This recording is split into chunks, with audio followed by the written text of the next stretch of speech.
Welcome back, everybody. This is Valerie, the founder of Cannaware Consultants, and we're ready to move on to step 2, choosing an ingestion method. Here's where you decide how you want to take your medicine. Inhalation, edibles, topicals, sublingual, suppositories. Yeah, I said it, suppositories. Well, let's start with one of the most popular, inhalation. Smoking, toking, vaping, and even dabbing. With inhalation, the effects are felt immediately. By inhalation, you bypass the liver and digestive tract, and the vapor goes directly into your bloodstream. Bioavailability is high and lasts about 1 to 4 hours. Again, that depends on the individual. It's easy to titrate. If you need more, you take another puff. It's also easy to use with other methods or products such as edibles or sublingual, which takes longer to kick in, but the effects last longer. So it makes for a good pairing. The problem with smoking is, well, it's smoking. And smoking can lead to lung irritation, exposure to carcinogens, and respiratory issues. Vape pens have their own issues due to the thinning agents in cartridges. And beware of inhaling cannabinoids. These are manufactured cannabinoids from CBD, and they're synthetics, and the process is quite questionable. We definitely need more research on this, as we just don't know how safe it is smoking at high temperatures and what's really going into our lungs. If inhalation is your choice, though, we do recommend dry herb vaping. Same benefits as with smoking, but without the exposure to carcinogens.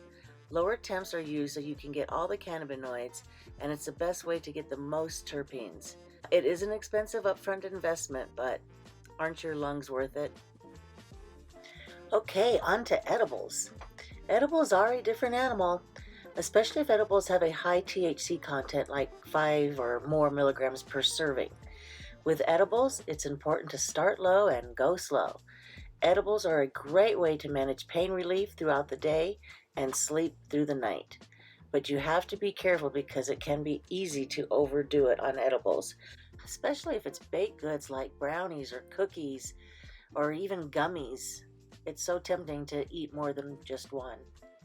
Don't let this happen to you. I think I'm having an overdose of this, so is my wife. Overdose of what? Marijuana. I don't know if they had something in it. Can you please send rescue?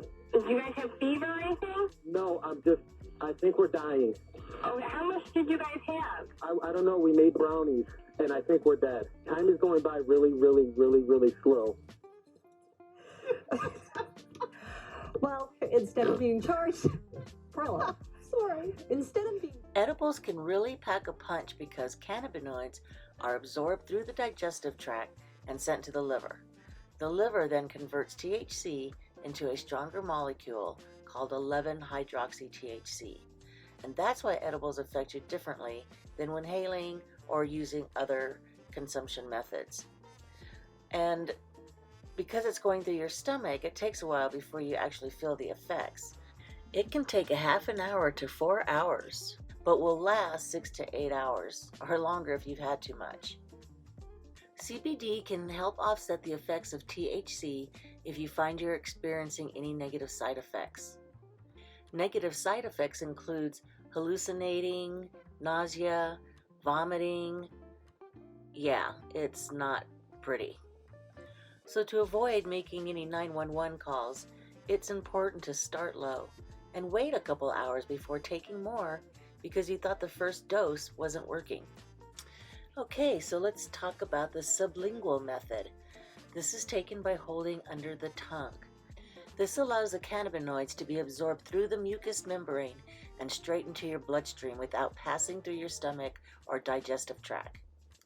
Most common is an infusion or tincture.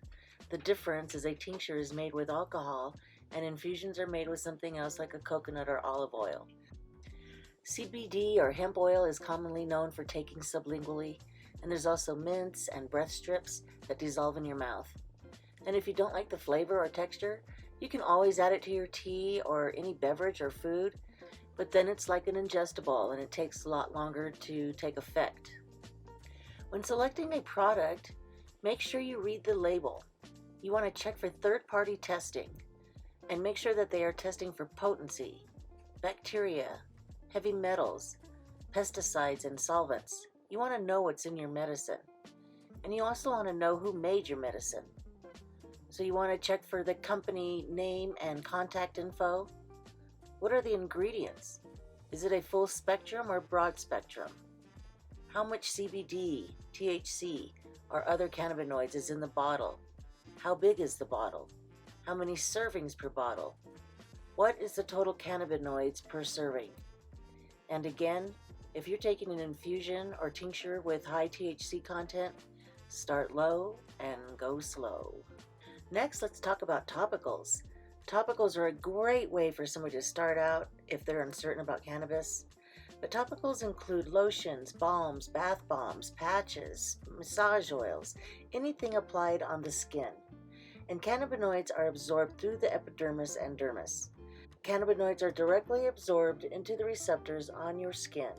And we have receptors all over our skin.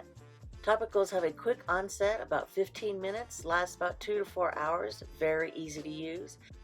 You cannot get high from a topical because the THC cannot pass into your bloodstream. CBD absorbs better than THC into the skin, and the terpenes limonene and linalool can help the cannabinoids cross the skin barrier more easily. Topicals are great for sore muscles and even skin problems like eczema and psoriasis. However, topicals are not for deep pain. So if you're suffering from deep aches and pains, you're better off trying an edible or CBD oil. Okay, on to suppositories. Suppositories are actually quite popular amongst people experiencing menstrual cramps, painful sex, prostate problems, hemorrhoid inflammation, and digestive issues. According to recent research, the bioavailability of cannabis through rectal absorption is about twice that of oral absorption. That means that our bodies can absorb twice the amount of health-enhancing cannabinoids like THC and CBD when we ingest cannabis rectally versus orally.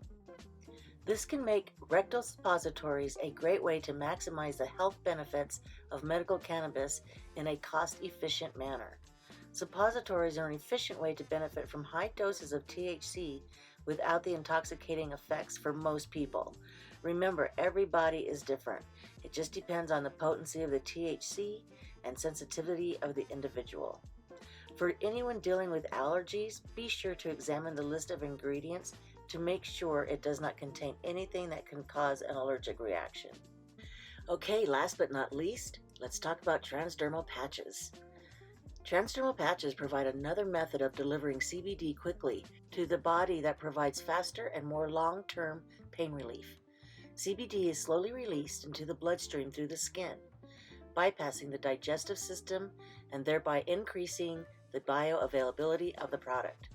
CBD patches typically contain some form of permeation enhancer to allow more CBD to get through the skin. Benefits include high bioavailability, quick onset, lasts for hours or days depending on the patch, easy to use and super discreet, provides sustained long-term delivery of CBD and has minimal adverse effects. Congratulations! You've completed step 1 and 2. You have determined what cannabinoids and terpenes will help to manage your condition, and you have selected the method or methods of ingestion and what products you are going to use to medicate with. You're now ready for step 3, determining your initial dose. If you're interested in becoming a cannabis educator or coach, then check out the Cannabis Coaching Institute website. Type the link into your browser to get started with a free introductory class. This is Valerie Wu, and I thank you for watching. Please reach out to us with your questions or comments. We'd love to hear from you. We've got to wake up, wake up, wake up.